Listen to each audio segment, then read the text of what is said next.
guys, welcome back to my channel. Thank you so much for joining me. My name is Jaydah, and today I'm going to be telling you guys how I got into the field of project management without a degree.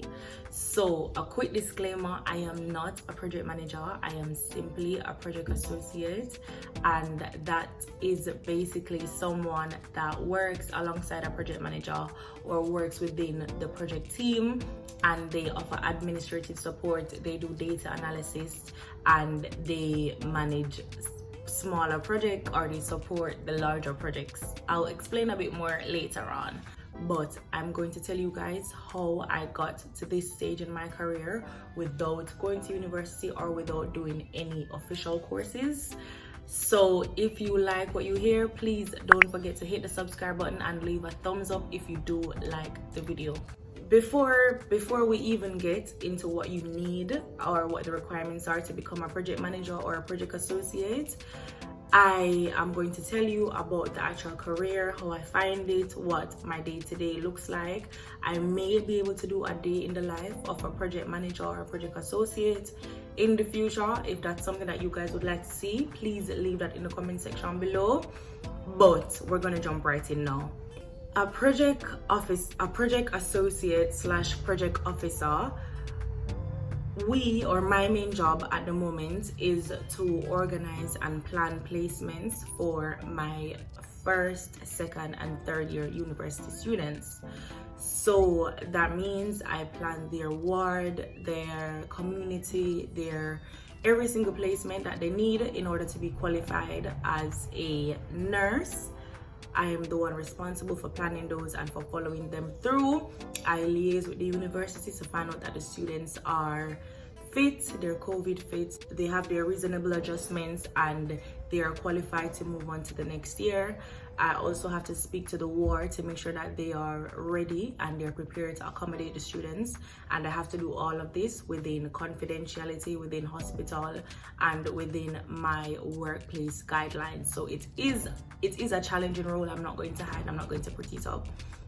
It's a very challenging role, it's very demanding, it takes a lot of brain power, and you have to be self-motivated, not even motivated, you have to be self-disciplined to propel in this career, because you are left on your own to do the job and you have your own anatomy over your workload and what you prioritize, etc., etc.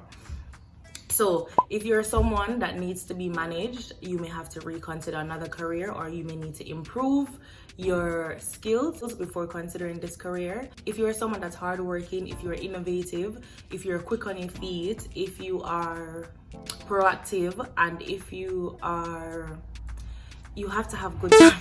If you have good time management skills, if you have good organizational skills, you will be a great project manager, or these are some of the skills that will make you a great project manager or a great project associate. So I'm going to share with you guys the most useful skills and tools that I use to get my foot into project management.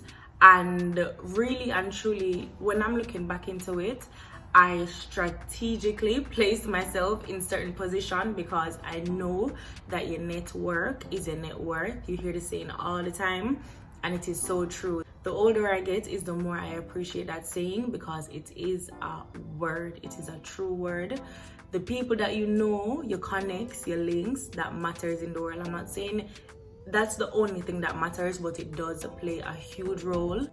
One of the reasons why I even got my initial job was because of a reference. So again, coming back to who know me and who I know. So the job that I'm referencing to is a personal assistant. So about 3-4 years ago, I applied for a personal assistant role, and in the interview, I mentioned that I knew someone that was already within the team, and I had already worked with the person. I had worked with the person on various patients. I've worked with them on various case studies, and we had an excellent working relationship. So that person was able to put in a good word for me because my work spoke for itself. So even though I'm networking, I'm also literally giving you the results, because that also matters. So definitely network if you can, and if you can't network in your actual department, try to go outside. You can go to team briefings if you can. Try to go to networks outside of the workplace. So if it's that you want to go into a completely different field and the one that you're in currently can't facilitate you, or the people that you want to be around aren't like in your immediate circle, it's completely fine to step out. You have LinkedIn that have free network events. You have Instagram that have free network events. Like, you literally have no excuse to not be networking. So network. And also I would definitely say, on the tip of networking, try to make sure that your networking is as organic as can be. You want to make authentic relationship with these people so that it is mutually beneficial. You want to be able to give them something just as how they're able to give you something. So it should be a mutual trade. You can't be the only one just take. That's the whole point of networking. You have to be able to, you know, give and take. So think about what you're bringing to the table. And also, while we're talking about networking, please be very careful in the way how you approach people when asking to become a part of a certain network or working group, because, you know, it's a very Okay, so the next thing that I would recommend to you guys is shadowing. This really helped me at different points in my career. I feel like this is a great opportunity to have insight into the role and the career field that you want to go into without actually going into it, like, you know, head front. With shadowing, if you don't know what shadowing is, it's basically you watching someone do their job and then you try to mirror it, and you have the opportunity to ask them as many questions. You get to do the job with them in real time, in summary. But I feel like shadowing may not work for people that don't learn on the job, or they don't learn on the go. For people that may need theory or they need things written out to them, shadowing may not work for you. So it may be worthwhile you also researching the kind of learner that you are, whether you're a visual learner or you learn acoustically. That's the word pronounced. When did I start shadowing? Okay, yes. So when I was a personal assistant, that role taught me so much. I feel like this was literally like a pivoting point in my career where everything just took a turn, because senior women that I was working with, they literally educated me on everything personal and in the corporate world. Like, they literally educated me on everything in the corporate and in the real world, and they gave me a lot of career direction. They gave me the opportunity to venture into a lot of courses. They gave me the opportunity to do shadowing. They gave me the opportunity to try different roles. They gave me the opportunity to manage people. The whole job opportunity worked so well because when I went into the role, I already knew what I wanted, and thankfully the ladies that I worked with, the team that I worked with was such a resourceful team. So I tried to exploit as much as I could, and I had such a lovely manager. Like, she would literally always mention me for stuff, always put me forward, always encourage me. So try to network and try to, you know, get in the right circle if you can. Another thing that helped me massively, it's kind of in conjunction to shadowing, it's also having a mentor. I mean, I didn't have a mentor, but I did have people that I could ask. So I got the opportunity to shadow a project manager before I actually became a project associate.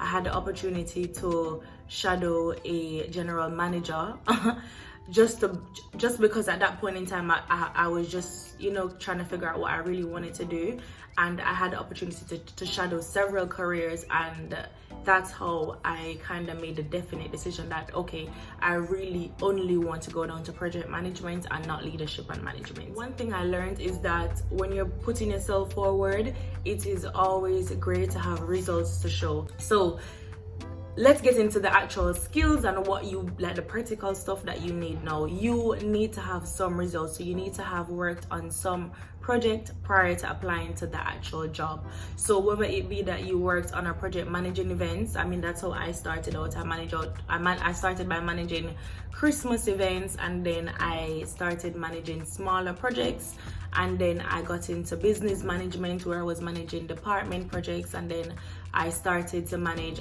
surveys, and I did data and analytics. So by the time I was actually ready to venture into my career, into my project management journey, I had already done the groundwork. So coming into it, I wasn't coming into it blindly. I had already gained the skills of having time management and knowing how to prioritize my workload and knowing the Prince tools and all of that kind of stuff. So when you're coming, you need to have some results, to have some work experience that you've done before. This could be either an actual portfolio, or this could be something that you expand on in the interview. That also helped me. The thing is, you have to think of it this way. Helps me to secure jobs is that I try to build a trust whenever I'm in the interview. So whenever I go into the interview, I try to sell myself. I try to make myself seem like an asset to the company. So I always go in prepared. I always know what I'm going to bring to the team, okay?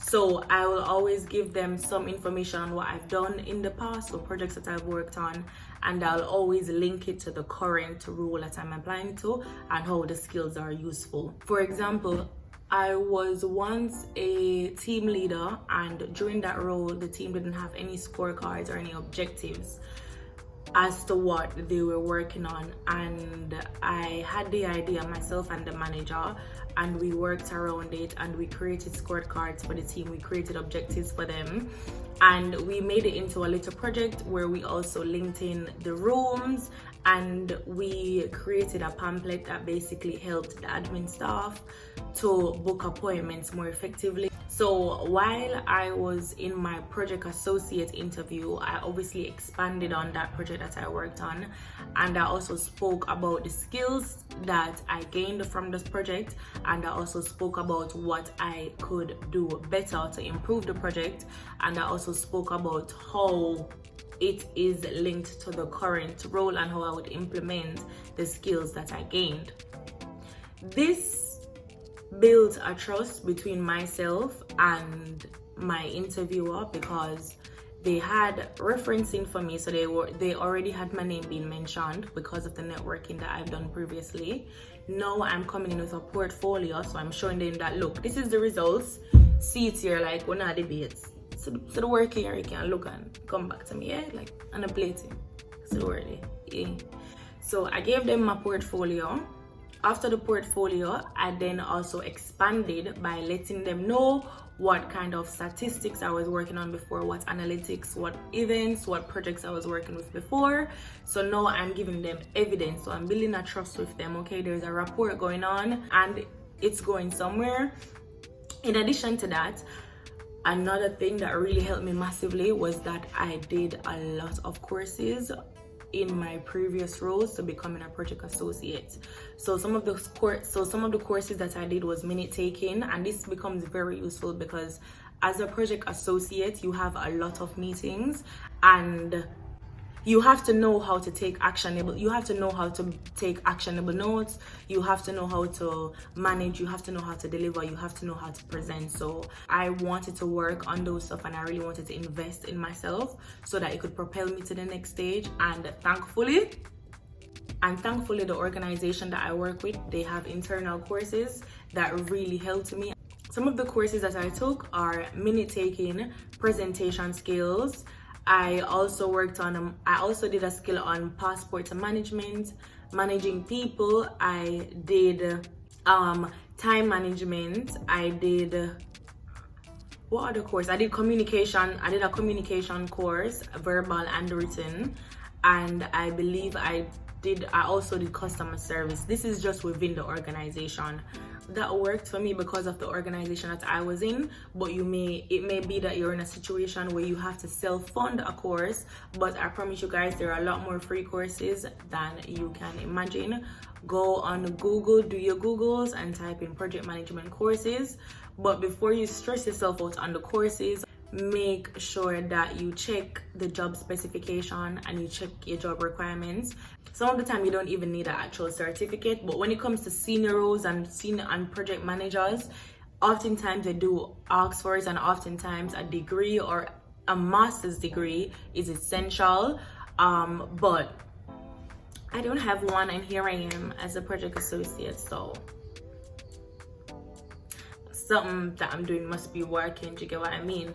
Another thing that really helped me was that I tried to learn everyone's job, as in relentlessly. morning, noon, and night. Whenever I had mastered one task, I'm not talking as a project associate, I'm talking prior to this, building up to becoming a project associate. Whenever I mastered my job, like my actual job, I would ask my colleague, not like for them to take me for a mug or anything, but just to be proactive. Like I said, you just have to be a proactive person that knows how to use the initiative. Whenever there was overtime, I was more than willing and able to cover shifts, because I had already known everyone's job or had an idea of what to do. And the fact that I had learned everyone's job in my roles meant that I had a well-rounded experience. I have experience in management, I have leadership experience, I have experience in project management, I have experience in data analysis, I have experience in working with senior staff as a personal assistant, and many more. Okay, so try to get as much as that experience as you can prior to going into the career, because when you get there, the pressure is going to be on. Okay, pressure is going to be on, so you want to be fully prepared. I'm just trying to think if I've missed anything, guys. What else would I say helped me to become a project associate? Okay, so another thing that really helped me was that I had done so much research prior to the interviews. So I knew everything about the company, I knew everything about the department, I knew what I was going to add. And like I said to you guys, in any situation that you're in life, always try to be the asset. You have to be the asset. So when you go to your interviews, let them see why they want you. And another great thing is that when you are thinking about joining a company, this is just a bonus, but when you're thinking about joining a company, as much as they're interviewing you, you are also interviewing them, because this is somewhere that you're going to be spending 8 hours of your day for the rest of your contract. So you don't want to be somewhere where you're unhappy or somewhere where your talents are not appreciated. So as much as they're interviewing you, you should also interview them. Ask them what are their management styles, what would happen if there was ever to be a conflict between you two, how do they resolve conflict between colleagues, stuff like that. Guys, like you guys saw, I didn't have any notes. It was literally just a little chit chat to help you guys get into this career field by sharing my personal journey and what worked for me. Let me know if you guys found this useful, and if you do enjoy videos like this, I'll be more than happy to continue making them, because I like them and I like helping you guys, and I really like the feedback. So leave some comments below now, leave some comments in the section below. But yeah, that's it so far, guys. I would I recommend it depends. Would I recommend becoming a project associate? If you have the skills that I listed before, and if you love a challenge, you will really enjoy this role. No 2 days are the same. You can never really plan what your day is going to be like, and especially now with COVID, like projects are popping up left, right, and center. So the experience for the role that you need, and I promise you, you'll be just fine without the degree. You'll be just fine. Please feel free to subscribe to the channel if you did like this video. Thank you guys for tuning in today. Bye.